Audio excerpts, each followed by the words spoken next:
Vamos então voltar ao nosso textuário, carta de Paulo aos Romanos, capítulo de número 6, verso 1 ao verso 23, é o texto desta noite. Estamos falando da excelência no servir, se contrapondo ao pecado, hoje em continuidade ao texto que nós começamos, não deu para terminar, então eu quero ler o primeiro verso de forma sucessiva. Os irmãos farão uso do verso seguinte, destacar aqui a presença. Eu estou ficando muito feliz e eu estou querendo oficializar esse negócio aqui, de pedir para o pastor Zé Luiz e para os irmãos lá da Rua 24 para estar com a gente aqui. Vocês não vão perder nada, vocês vão só acrescentar, só vão acrescentar. O pastor não é um exímio pregador, ensinador, mas dentro daquilo que o Senhor tem nos dado graça, a gente tem procurado transmitir aos irmãos aquilo que Ele tem colocado em nosso coração. Então venha, se dedique, aproveite a oportunidade para você crescer na graça e no conhecimento, tá bom? Capítulo 6, verso 1 ao 23, destacar então aqui a presença da Rua 24, pastor Maércio, que já deve estar por aí, e o pastor José Luiz, do Jardim Algar. Vamos lá. Que diremos, pois, permaneceremos no pecado para que a graça seja mais abundante? Nós que estamos mortos para o pecado, como viveremos ainda nele? Ou não sabeis que todos quanto fomos batizados em Jesus Cristo, fomos batizados na sua morte?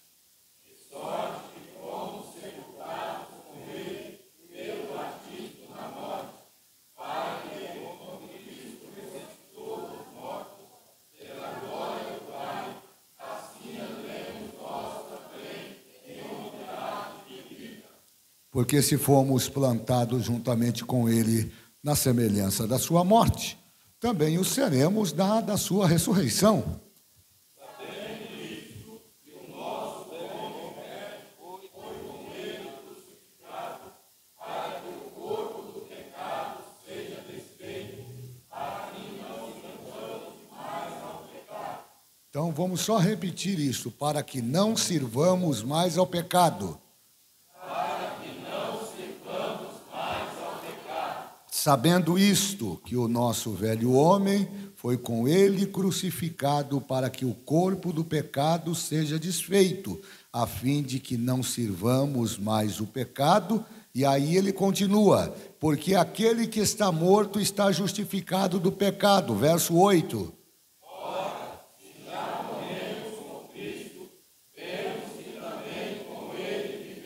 Sabendo que, havendo Cristo ressuscitado dos mortos, já não morre, a morte não mais terá domínio sobre ele.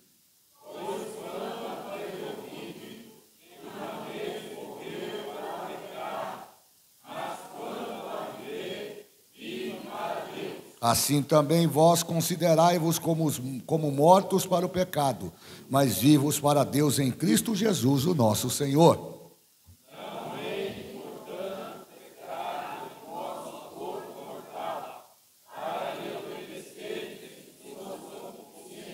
Nem tampouco apresentei os vossos membros ao pecado por instrumento de iniquidade, mas apresentai-vos a Deus como vivos dentre os mortos, e os vossos membros a Deus como instrumento de justiça. Porque o pecado não terá domínio sobre vós, pois não estáis debaixo da lei, mas debaixo da graça. Pois que pecaremos porque não estamos debaixo da lei, mas debaixo da graça? De modo nenhum. 14 ou 16. Não sabeis vós que a quem vos apresentais os servos para lhe obedecer, sois servos daquele a quem obedeceis, ou o pecado para a morte, ou a obediência para a justiça.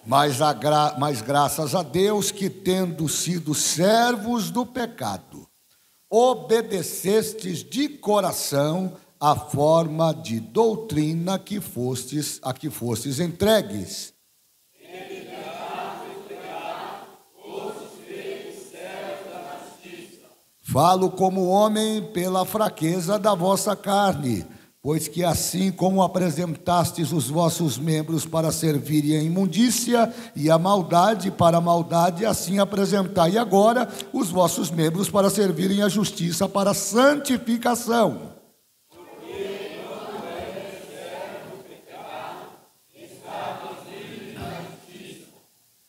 E que fruto tenhais então das coisas que agora vos envergonhais, porque o fim delas é a morte.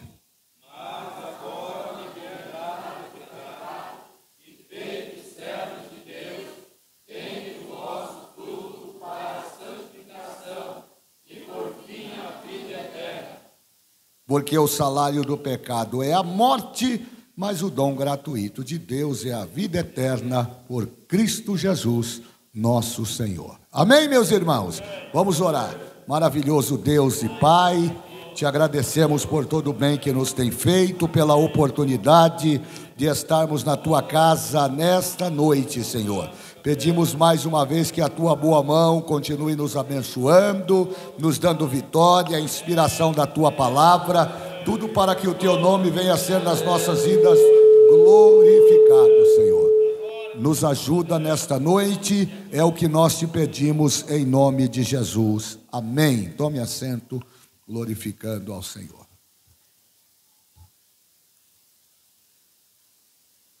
Queridos irmãos, somente recapitulando o que nós já havíamos conversado na terça-feira próxima passada, o capítulo 6 da carta que ele escreve aos Romanos, nada mais é do que uma grande carta explicativa,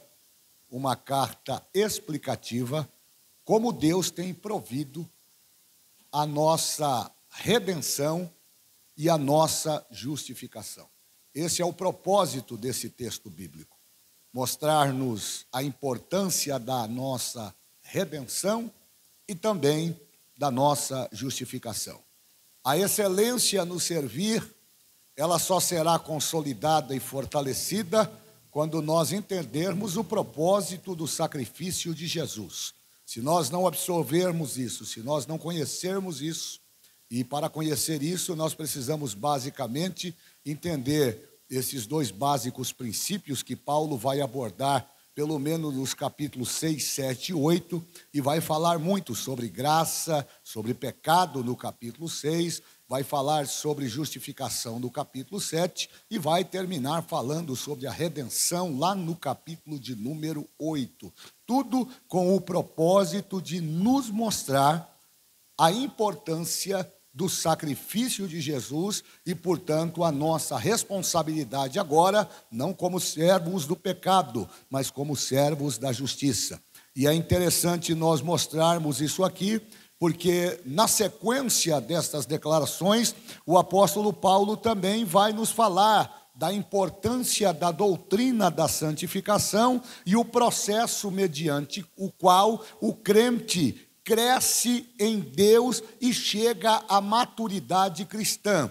Todos nós passamos por um processo de maturidade, não é? Desde os primeiros passos na fé, ninguém entra aqui já expert, conhecendo Bíblia, ninguém chega na igreja conhecendo as atividades que tenha que executar, pelo contrário, é um processo, assim como é o processo do nascimento, o processo gestacional que a mulher normalmente passa, dá à luz à criança, e depois que ela nasce, que ela vem ao mundo, ela recebe os primeiros cuidados maternos, a amamentação, que é muito importante para que a criança possa se desenvolver. O leite materno, ele tem o papel de trazer aí essa proteção, essa imunidade biológica para o corpo daquele recém-nascido, é porque no leite materno estão os nutrientes que vão fazer com que essa criança cresça, se desenvolva e alcance o seu crescimento natural. Algumas mães, como a minha, por exemplo, há mais de 50 anos atrás, não é? Acabavam também fazendo uso daqueles alimentos que acabam servindo como uma fonte também de nutrição para que a criança se desenvolva ainda mais rápido. Esse mesmo processo ocorre no mundo espiritual quando nós aceitamos a Jesus. Nós vamos sendo tratados, orientados, recebendo a palavra de Deus, sendo evangelizados, sendo trabalhados, sendo discipulados, porque o propósito do Evangelho não é só fazer seguidores. O propósito do Evangelho é também gerar discípulos. Seguidores são muitos, mas discípulos são poucos. E como é que os discípulos surgem? Os discípulos surgem à medida em que eles crescem e alcançam esse grau de maturidade. Então o apóstolo Paulo, ele tem esse cuidado no capítulo 6, no capítulo 7, no capítulo 8, de contar toda esta dinâmica de como isso acontece depois que nós somos libertos do pecado. E esse é o propósito. O propósito é justamente mostrar a importância da doutrina da santificação. Ninguém nasce santo, porque a nossa natureza é pecaminosa. E o que acontece, pastor? Quando nós recebemos a Jesus, nós então somos transformados pelo poder da palavra, recebemos de Deus o perdão dos nossos pecados, e nós não conseguimos nos desvencilhar da nossa natureza pecaminosa. E por quê? Porque o pecado original está impregnado em nós. Lembram que eu falei terça-feira passada? Por um só homem entrou o pecado, e o pecado entrando por um só homem alcançou toda a imunidade. Isso justifica o texto de Romanos 3:23, porque todos pecaram e destituídos estão da glória de Deus. Então o que acontece quando nós recebemos a Jesus e permitimos ser por Ele evangelizados ou pela palavra discipulados? Nós vamos alcançando graus de maturidade e de crescimento espiritual, e a santificação, a doutrina da santificação, ela tem uma preeminência muito importante, porque é através da santificação que nós vamos aprender o processo de separação entre o santo e o profano, entre viver uma vida limpa e viver uma vida comprometida e embaraçada com as coisas desta vida. Aliás, a Bíblia fala, segundo a carta que Paulo escreve a Timóteo, ele diz lá no capítulo 2, que aquele que milita não se embaraça com as coisas desta vida, a fim de agradar aquele que o alistou. Então nós temos aqui essa ideia trazida pelo apóstolo em consonância com o seu ensinamento. Então, quando ele vai falar da santificação, ele está mostrando o processo mediante o qual nós, servos do Senhor, crescemos e chegamos àquele ambiente de maturidade em Cristo. É importante também nós destacarmos aqui, para que nós possamos dar a interpretação dos versos que vão se seguir no capítulo 6,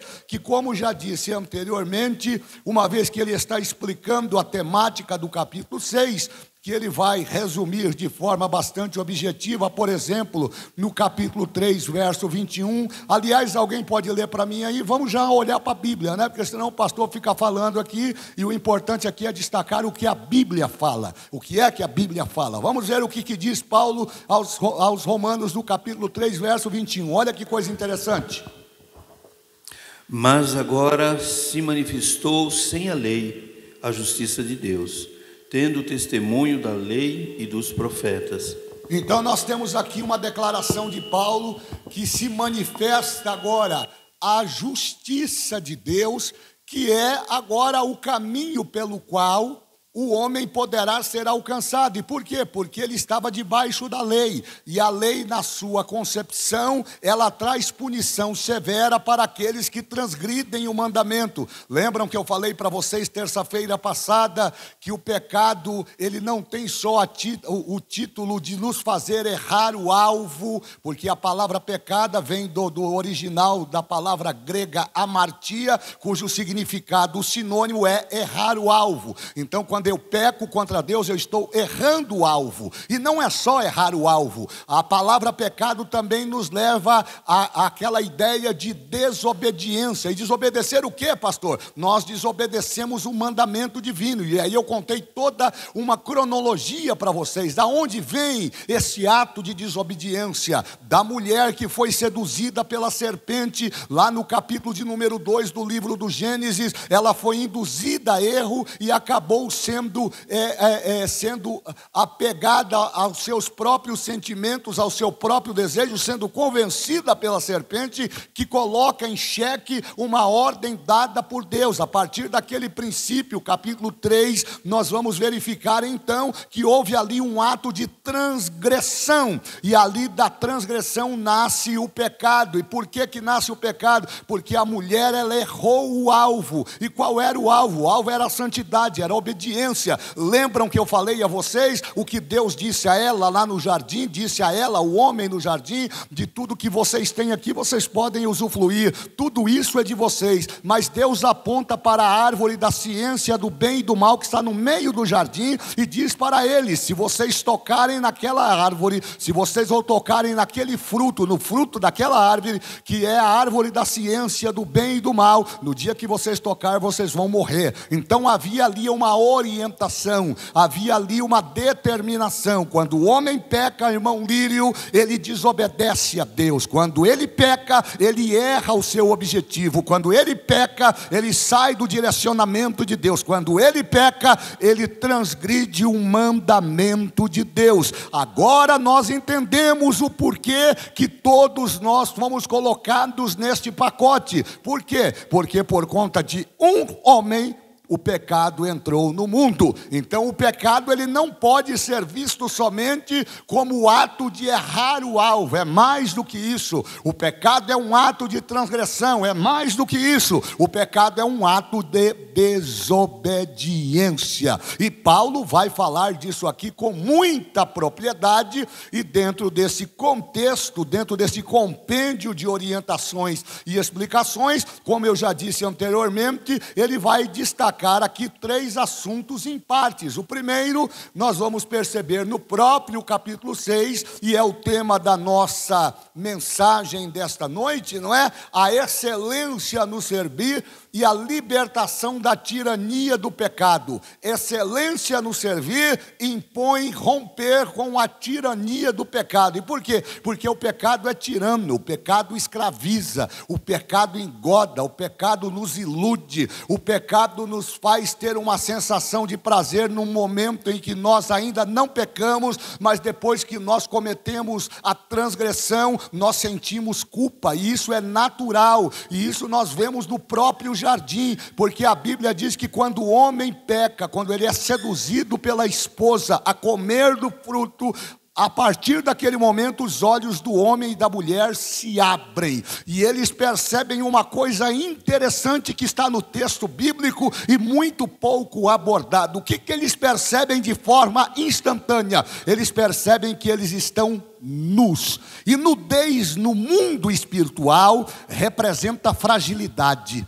Nudez no mundo espiritual representa fraqueza. Era eles vendo a situação em que eles estavam. E logicamente o sentimento de nudez traz vergonha. Onde está na Bíblia, pastor? O texto diz que eles se escondem de Deus. Era comum que Deus se apresentasse no jardim, irmã Isabel, segundo o Gênesis, todos os dias na viração do dia. Deus não era um Deus ausente, Deus era um Deus presente. Então todas as tardes Deus aparecia no jardim para conversar com a sua criação. Aquilo que ele tinha como de mais importante era a glória da sua criação. Não pensem vocês que o homem era pouca coisa. O homem era a glória da criação, era a coroa da criação de Deus. Deus tinha prazer em olhar para o homem e saber que aquilo era resultado da sua vontade soberana. É por isso que quando ele faz o homem, ele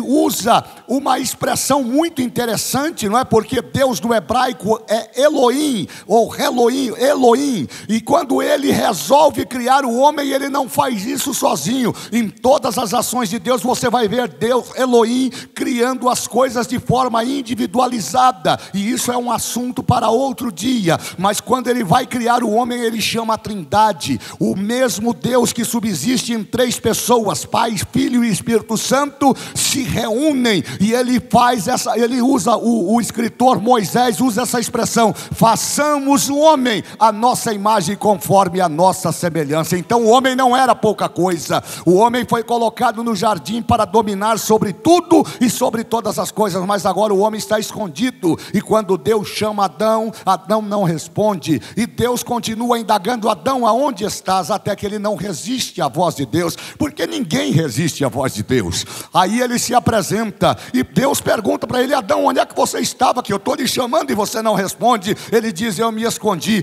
Deus repete e pergunta: mas por que você se escondeu de mim? Ele diz: porque eu estava nu. E Deus então pergunta: quem é que te disse que você estava nu? Ele disse: o ser humano é interessante, né? Porque ali nós vamos aprender o primeiro princípio de passarmos a responsabilidade. A gente nunca assume os nossos erros. Olha o que ele diz para Deus: a mulher que tu me destes.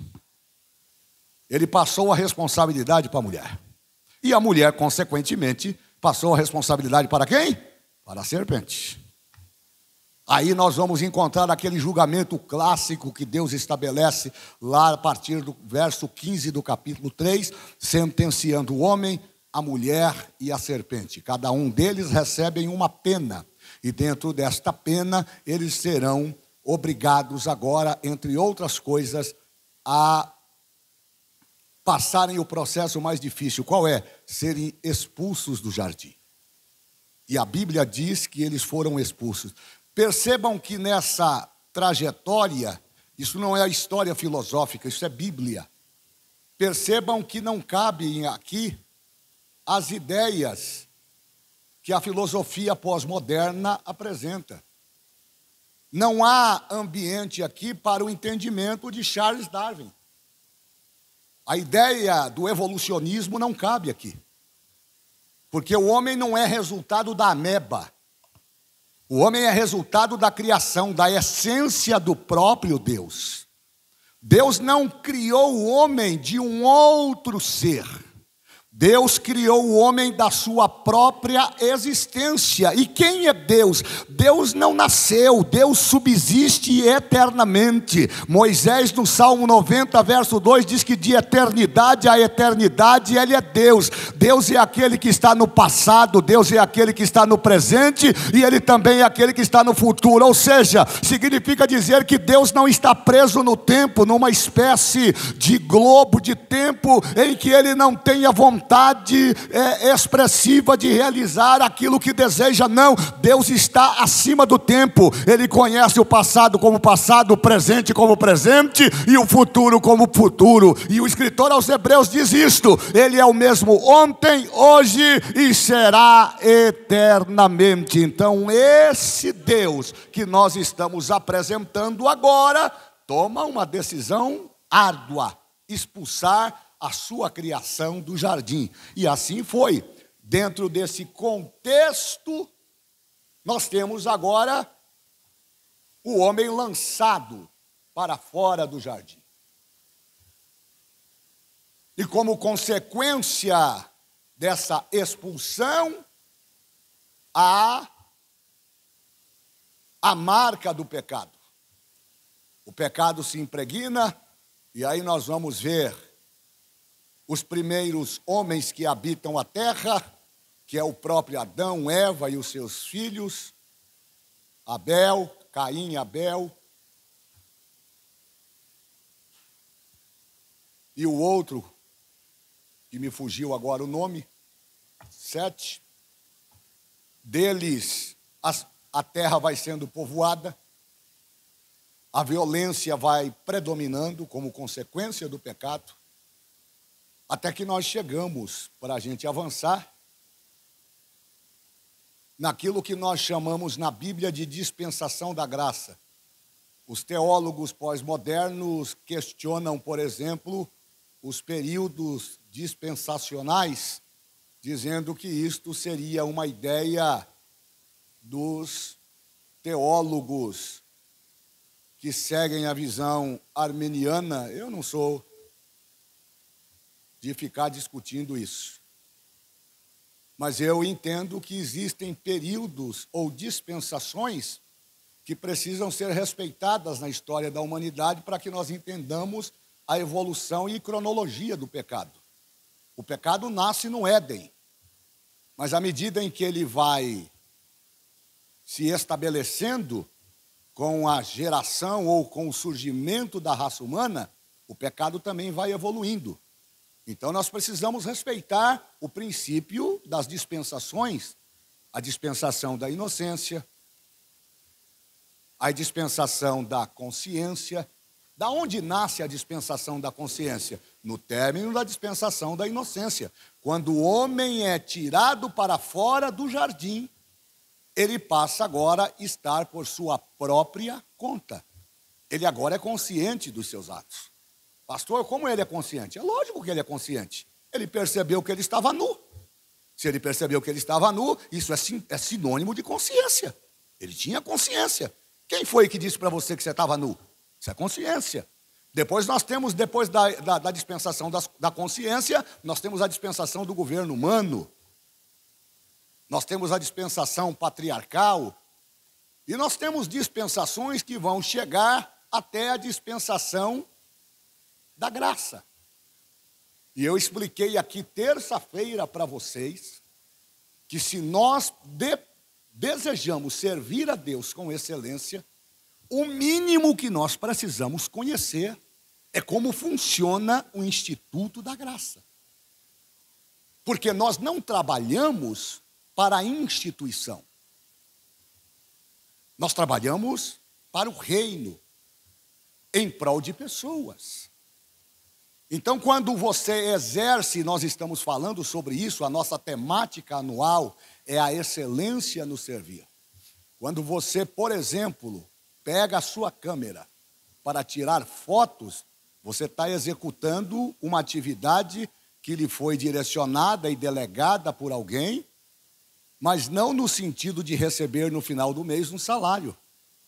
Você está fazendo isso como um gesto de gratidão por tudo aquilo que Deus fez por você. Isso é graça. E o que é a graça? Graça é o favor que nós não merecíamos receber.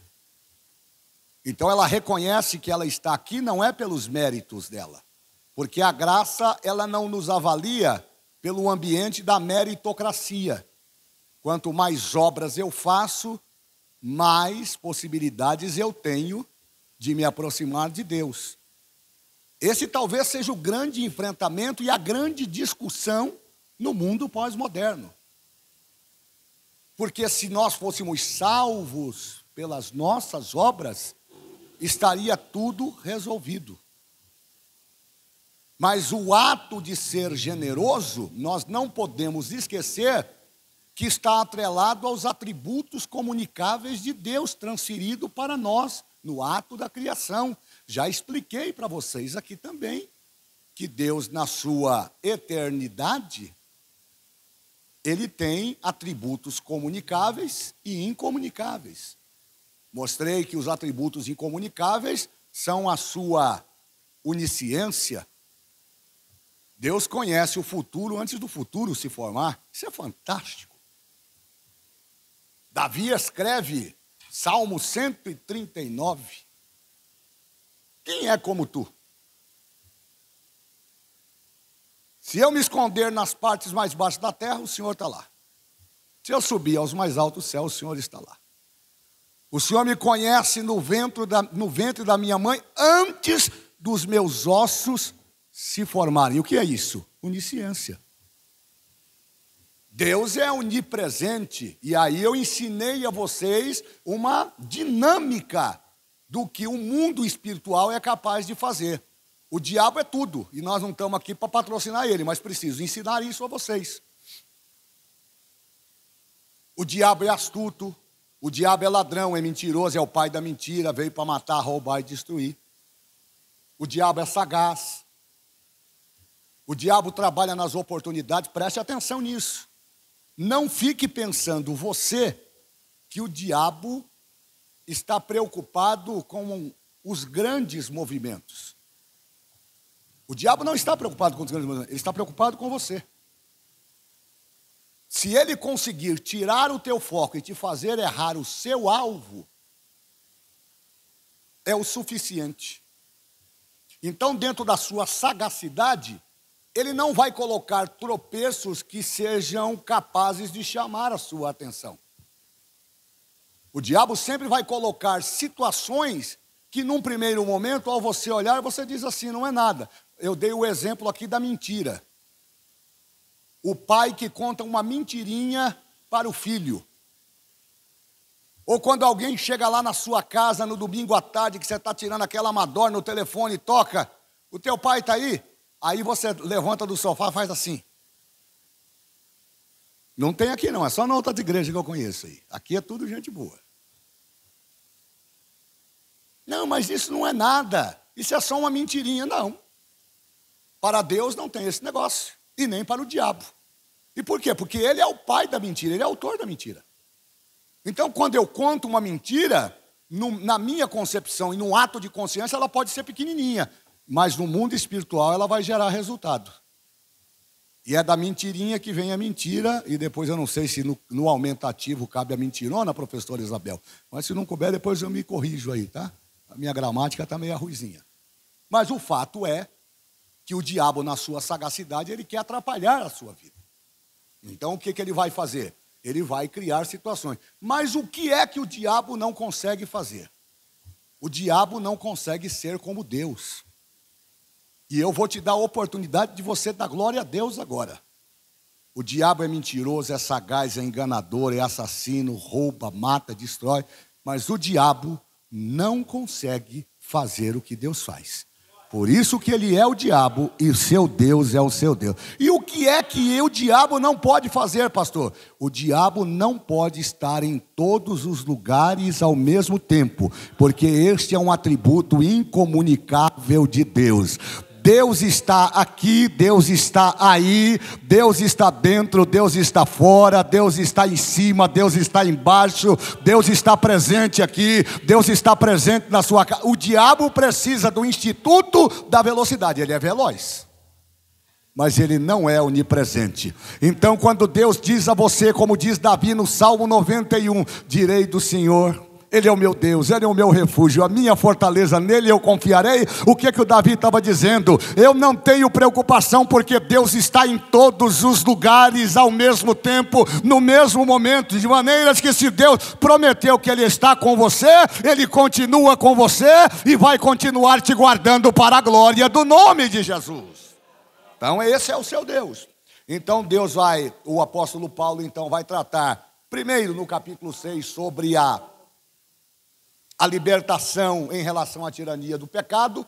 O capítulo 7, ele vai falar da libertação quanto à condenação da lei, porque são assuntos distintos.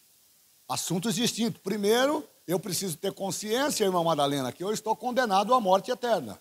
Onde é que está isso? Romanos 3, 23.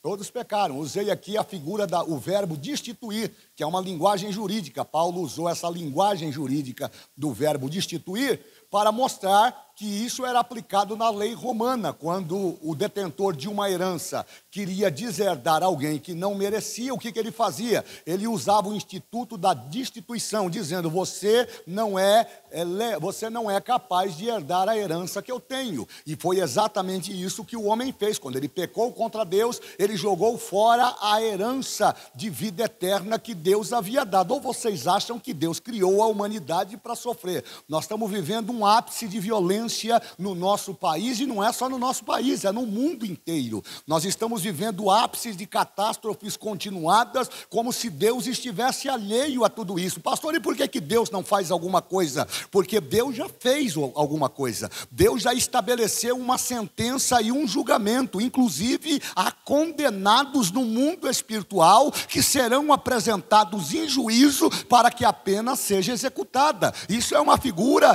muito importante no mundo espiritual. Então, dizer que Deus não fez alguma coisa é um equívoco e é temerário, porque Deus já fez. Deus já condenou o pecado, já condenou o autor do pecado e também deu garantia de vida eterna para aqueles que querem ir para o céu. Então Deus fez a sua parte. parte. E ele fez mais, para nos libertar dessa tirania do pecado.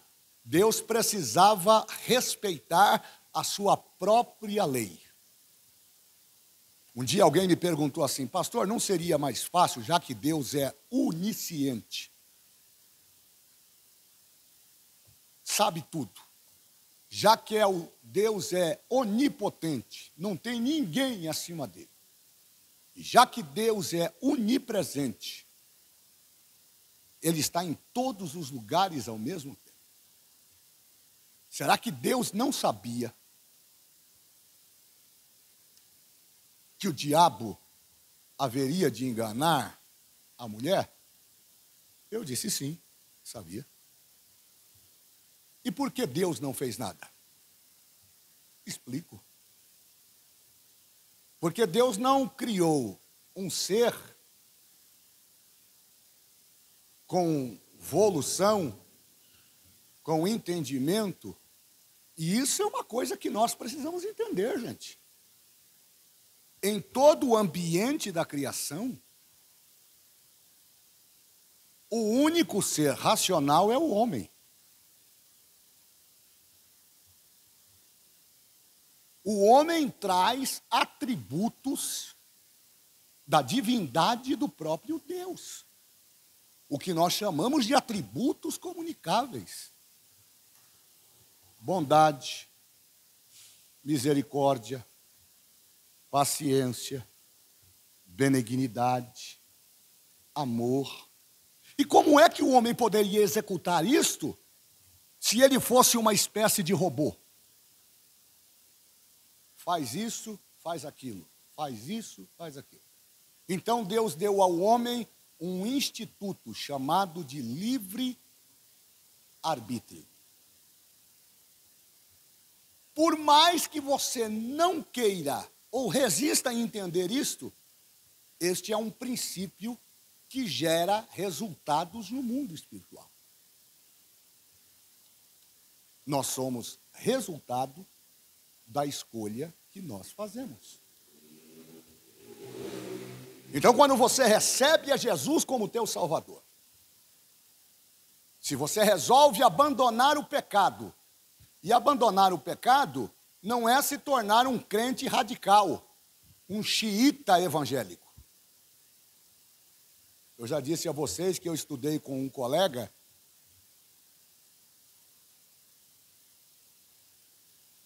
num instituto teológico, que nós o apelidamos de Padre Eustáquio, lá em Pindamonhangaba, um calor insuportável, e nós tínhamos as tarefas semanais. Então, cada turma tinha a sua tarefa na semana. Um ficava limpando, responsável pela sala, pelos banheiros, outros ficavam responsáveis pelo departamento administrativo, outros ficavam responsáveis pelo jardim, de forma que todo mundo tinha atividade, todo mundo servia. E quando a gente ia para fazer o serviço administrativo, normalmente ele ia com a gente. Um calor, gente, um calor de doer. E a gente querendo andar de camiseta, sem gravata, que já não chegava no seminário, que tinha que estar alinhadinho. Aí ele saía com a camisa abotoada até o último botão, derretendo, parecia um chafari, de tanta sudorese. Fulano, abre esse colar. Não, posso não. Mas por quê?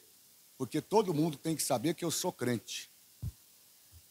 Isso é um conceito tão ignorante, e ignorante aqui não é no sentido pejorativo, é na ausência de entendimento. A palavra ignorante aqui, ela não tem essa conotação pejorativa que normalmente a língua portuguesa dá a ela. Ignorante aqui é ausência de entendimento.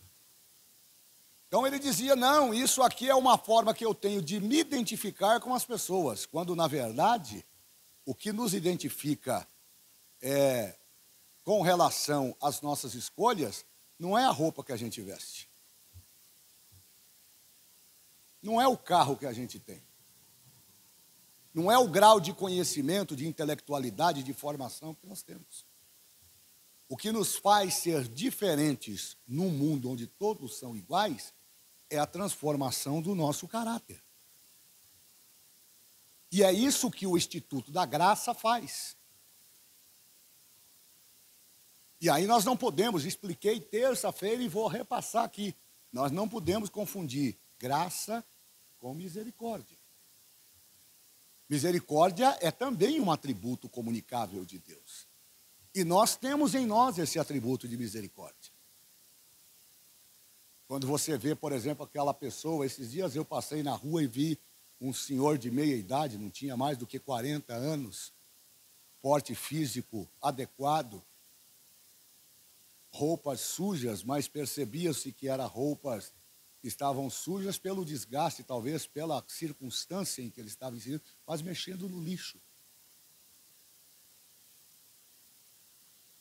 No instituto de empatia, de se colocar no lugar do outro, eu parei e fiquei pensando comigo, meu Deus, poderia ser eu, se não fosse a tua misericórdia. Então Deus teve misericórdia de mim, porque uma vez que eu pequei, o que era que eu merecia como pena por haver pecado? O que eu merecia, irmãos? Morte, que é o que o pecado faz. A palavra morte está atrelada ao sinônimo de separação.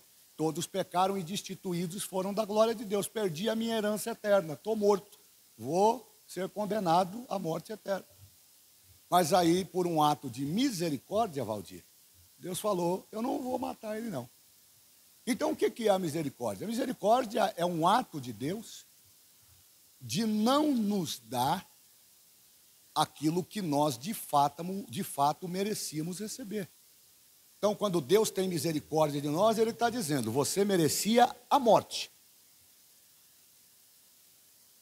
Você transgrediu a minha lei. Você pecou contra os meus mandamentos. Você errou o seu alvo. Então, como resultado da sua desobediência, você, segundo a lei, mereceria morrer. Mas porque eu tenho misericórdia, e o salmista diz que as misericórdias do Senhor, Lírio, são o fato de nós não sermos consumidos. Pela misericórdia de Deus, ele diz, você merece, mas eu não vou lhe dar isto. Então, o que é a misericórdia? O sinônimo da misericórdia, o grande entendimento da misericórdia é esta ação de Deus, que é parte da sua natureza divina, atributo dele, comunicável dele. Eu não vou dar aquilo que você merece, porque eu tenho misericórdia. Pastor, então está resolvido, está nada. Porque Deus só teve misericórdia, mas se nós não tivermos um escape, nós não temos o que fazer. Deus sabia que a misericórdia não seria suficiente para resolver o problema de destituição do homem da sua presença. Porque eu não morro, mas vou ficar aí fazendo o quê? Se não tenho perspectiva de perdão divino. Aí Deus diz, não vou fazer isso. Vou estabelecer dentro dos meus atributos e vou dar a eles aquilo que eles não merecem. E o que é que nós não merecíamos? Nós não merecíamos o perdão. Só não fomos mortos por conta da misericórdia. O que ele faz? Ele pega o seu Filho Jesus Cristo, João 3,16, porque Deus amou o mundo de tal maneira, que deu o seu Filho unigênito, para que todo aquele que nele crê não pereça, mas tenha vida eterna. Paulo vai sintetizar isso escrevendo Efésios capítulo de número 2, verso de número 8. E ele diz assim, pela graça sois salvos, por meio da fé. E isto não vem de vós, é dom de Deus. Não vem de vós para que ninguém se glorie. Ele anula o instituto das obras, dizendo que a salvação, então, ela pode invocar o perdão divino, a graça divina, mediante o instituto da fé. E como é que o instituto da fé se instala? Vamos ver? Romanos capítulo 10. Vamos lá, Romanos capítulo 10.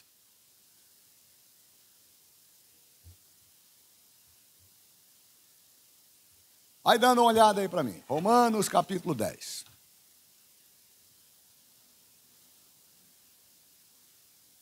Todos estamos nesse contexto. Romanos capítulo 10. Espera um pouquinho só, pastor. Deixa eu só ver aqui para onde que o senhor vai começar.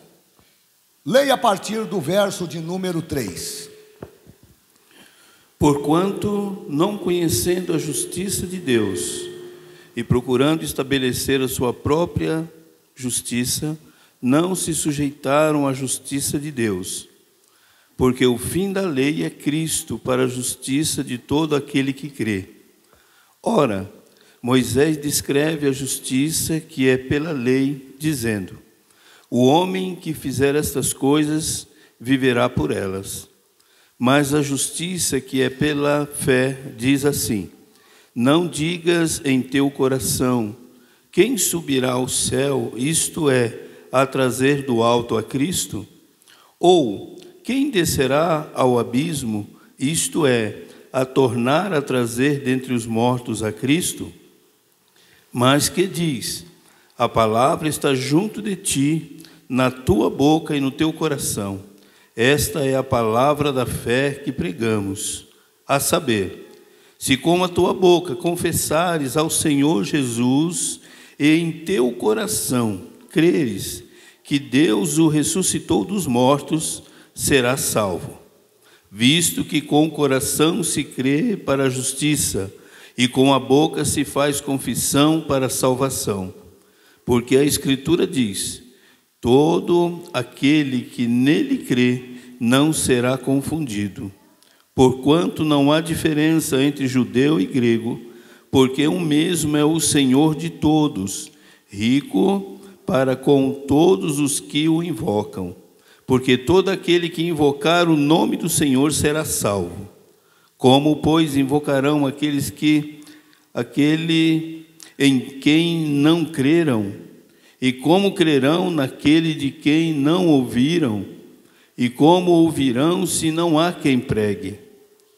E como pregarão se não forem enviados?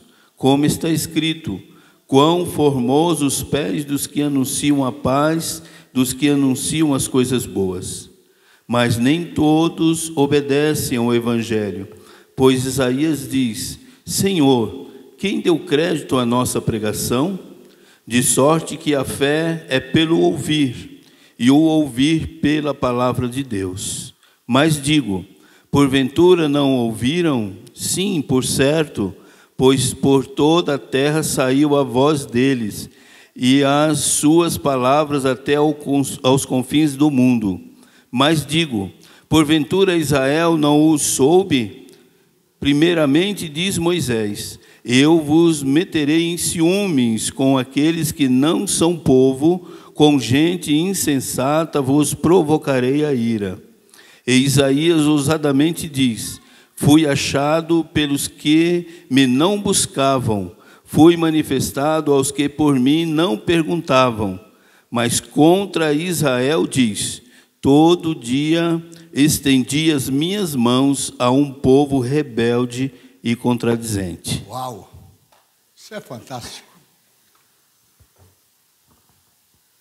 Em suma, Paulo está dizendo assim aos romanos: vocês não estavam no pacote de salvação. Estou sintetizando aqui, uma fala bem prática. A salvação não era para vocês. A salvação não era para nós. Não se esqueçam que a salvação, ela tinha um primeiro endereço para os judeus. O Evangelho de João, capítulo 1, diz que ele veio para os seus, e os seus não o receberam. Mas todos quanto creram, ele deu o poder de se tornarem filhos de Deus. Aí eu ouço alguém dizer aí fora: eu sou filho de Deus. Não, você não é filho de Deus, você é criatura de Deus. Você só será filho de Deus quando com a sua boca você confessar que Jesus Cristo é o Senhor, crer no teu coração que Ele morreu, ao terceiro dia ressuscitou, entregou a sua vida pelos seus pecados e lhe dá o direito de entrar nas cidades santas pelas portas. Aí você se tornará filho. Então esse basicamente é o propósito estrutural do capítulo de número 6, mostrar libertação do pecado ou da tirania do pecado, no capítulo 6, trazer a ideia de libertação quanto à condenação da lei. Percebam que ele está falando que a lei aqui em Romanos, ela é a base regular para controlar a conduta desenfreada do pecado. Imagina se não tivesse a lei. Com a lei os homens já se matam, e isso está muito prático da gente entender. Imagina uma avenida movimentada como essa, se nós não tivéssemos os semáforos. Imagina se todo mundo trabalhasse ou trafegasse com os seus veículos, como normalmente acontece lá na Índia.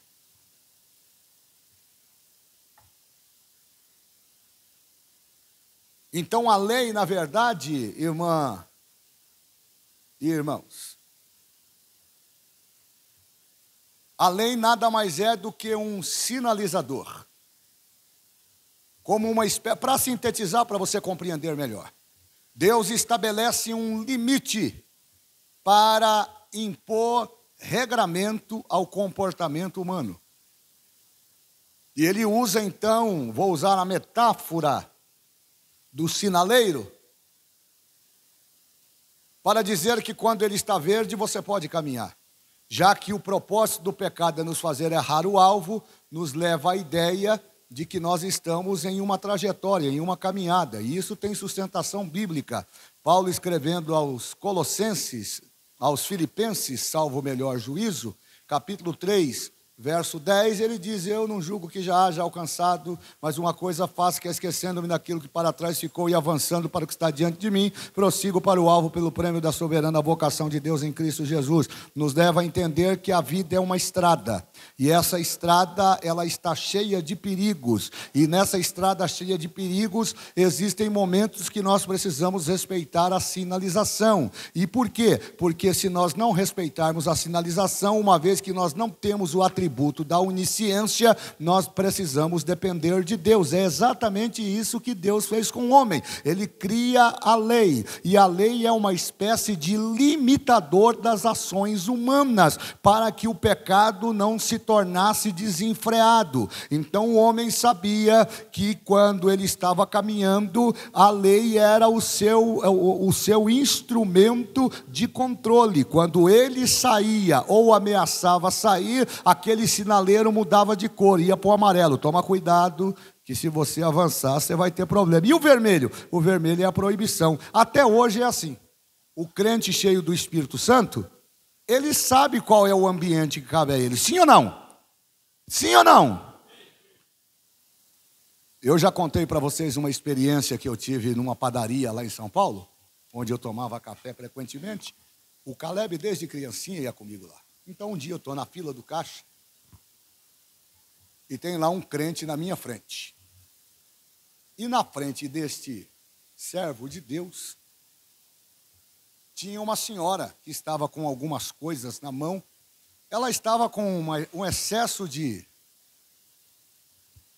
Não era de sacola, ela tinha vários pacotes e ainda tinha que pegar o pão.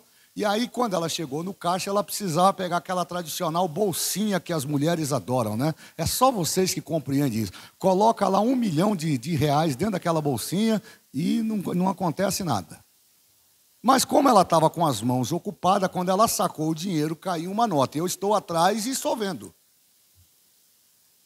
E o cidadão que está atrás dela, que eu conheço, está lá até hoje,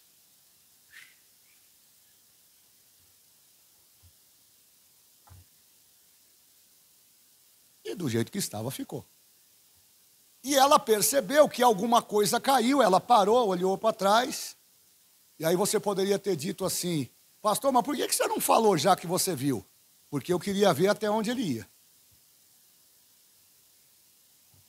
Ela se convenceu, como ela não viu nada ao seu derredor, ela se convenceu que talvez tinha sido uma má impressão, e ela pagou a sua conta, pegou os seus pacotes e foi embora. Quando ela saiu, que é aquelas padarias que tem aquelas catracas, você tem que colocar o cartão, aí eu falei: ô Jesus, dá um treco aí nesse negócio aí para a catraca travar. Mas não deu não, ela botou o cartãozinho na catraca, passou, deu verde, ela foi embora. Quando ela foi embora, ele...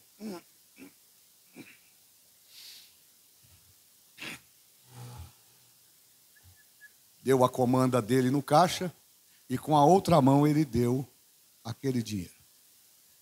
Aí eu fiquei pensando comigo que para mim foi uma lição.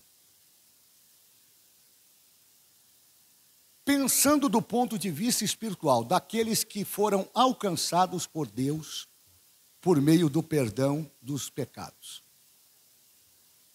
Existe a possibilidade, num ambiente de consciência, o Espírito Santo ter falado a ele: não faça isso? Sim ou não?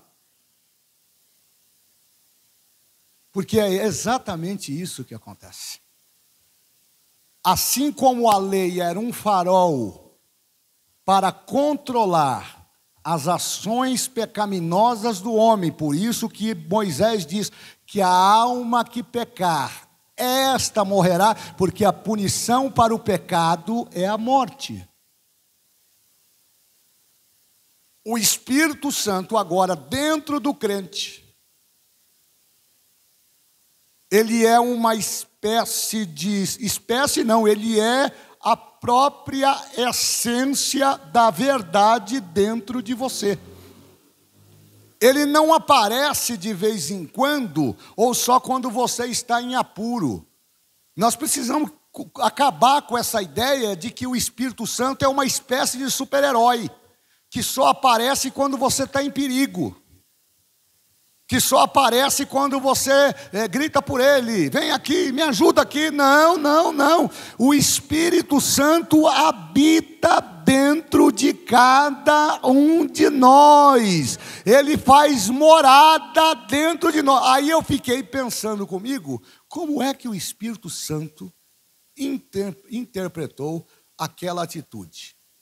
Até ele ter pisado e ficado esperando ali, eu fiquei pensando comigo, o Espírito Santo está esperando ele se arrepender. Mas o pecado é assim. Eu disse a vocês terça-feira que é como o carvão, lembram? O pecado é como o carvão, não é? Frio, o que ele faz se você pegar ele? Suja. E quente? Ele queima a tua mão. Então, enquanto ele estava com o pezinho lá, estava tudo bem. Poderia haver o arrependimento ali, irmão Aguinaldo? Poderia. Ô senhora, espera um pouquinho, como já aconteceu comigo. Moço, caiu o seu dinheiro aqui. O ato de abaixar para pegar na presença da pessoa é um gesto de gentileza. Mas ele não. Ele pisou de forma proposital, porque ele queria ocultar aquilo que ela estava procurando. E agravou, porque ela veio e olhou para trás, porque ela sentiu que alguma coisa caiu do interior da sua bolsa.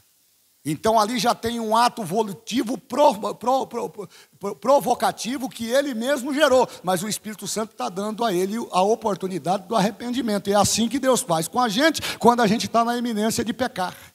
O Espírito Santo vai falando. Quem é que já não teve essa experiência do Espírito Santo falando no seu coração? Não faz isso, não entra aí. Não coloca a tua mão aí, não fala isso, não age desta forma, nos negócios que nós fazemos na vida cotidiana, na nossa vida profissional cotidiana. Quantas das vezes nós temos a oportunidade de melhorar, e virou uma cultura no país, a cultura de passar a perna no outro, a cultura de puxar o tapete do outro. Hoje a ideia de crescimento no ambiente profissional nasce a partir deste princípio: eu quero tomar o lugar do outro e não importa o que eu tenho que fazer para alcançar o lugar, porque o que vale é estar no pódio, o que vale é estar em cima. E aí o Espírito Santo está dizendo: não, se você tiver fé e for obediente, eu vou te colocar em cima no lugar certo, na hora certa e no momento certo. Ele poderia ter feito isso, mas ele não fez. E por que ele não fez? Porque o seu coração ainda não estava liberto das ações do pecado. De vez em quando eu vou lá a São Paulo, onde nós temos casa, e de vez em quando eu encontro ele na padaria. Até hoje eu frequento a padaria.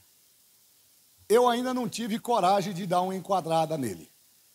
Ele já tem uma certa idade, e para vocês terem uma ideia, eu vou fazer 59 anos agora em maio, ele já deve ter passado da casa dos 70.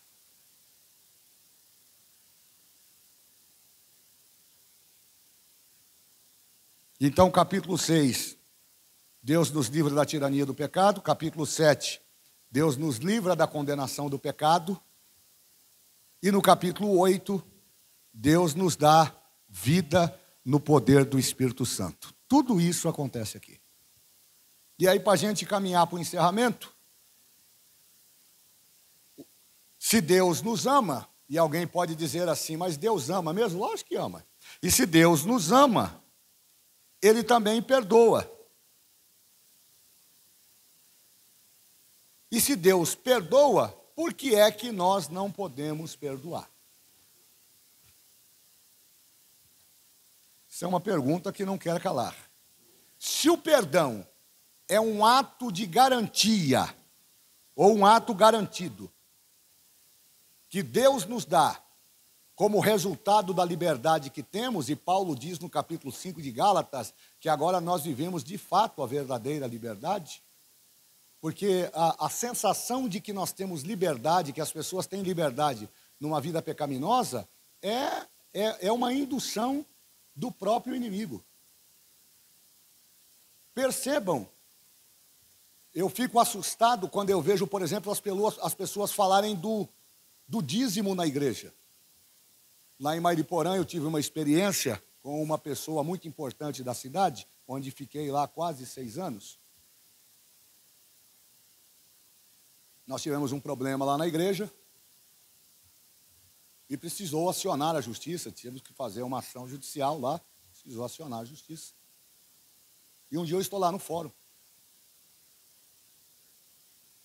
E de repente vem aquela autoridade,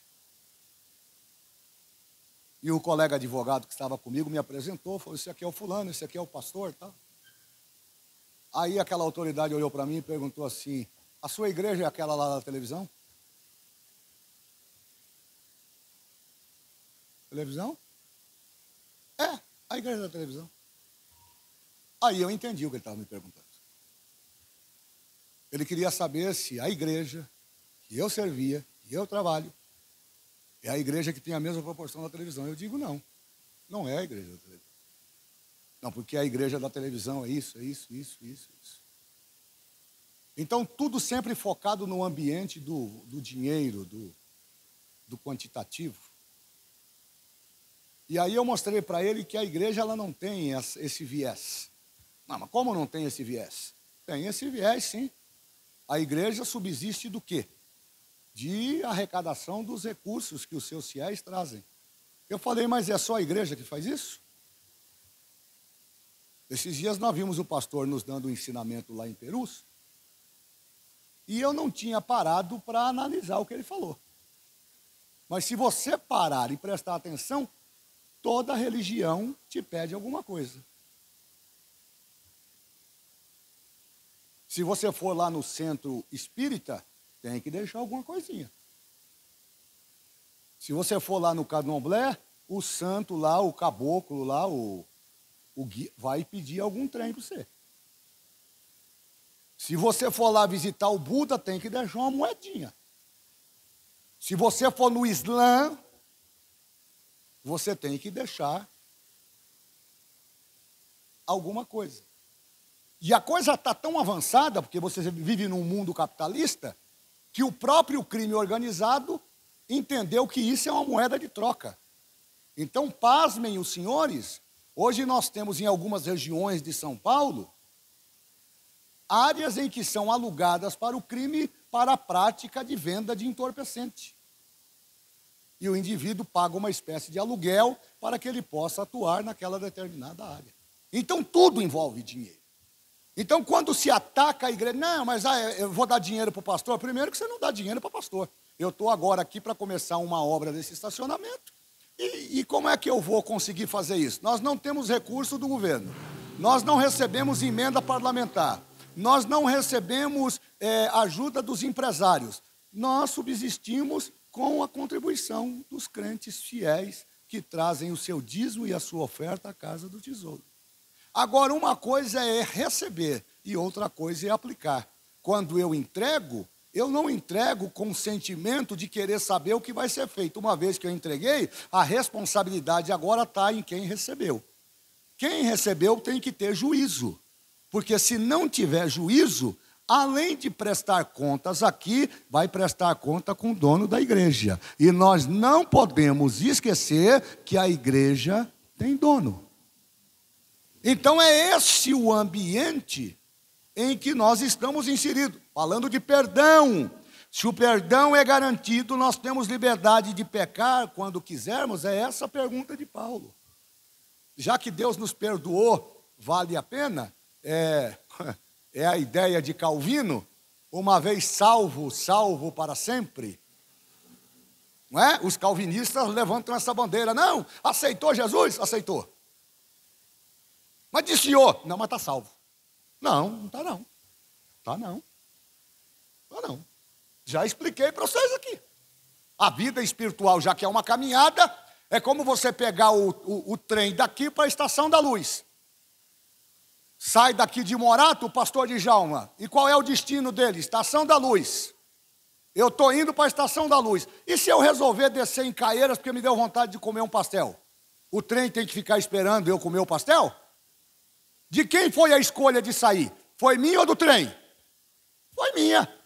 Então a salvação é a mesma forma. Se eu continuar fiel até a morte, Jesus me prometeu dar a coroa da vida. Agora, se eu pular fora do trem, meu irmão, aí a responsabilidade é minha. Tá? Vamos parar por aqui. Terça-feira vou tentar terminar, né? Não sair nem dos versos que eu queria conversar com vocês.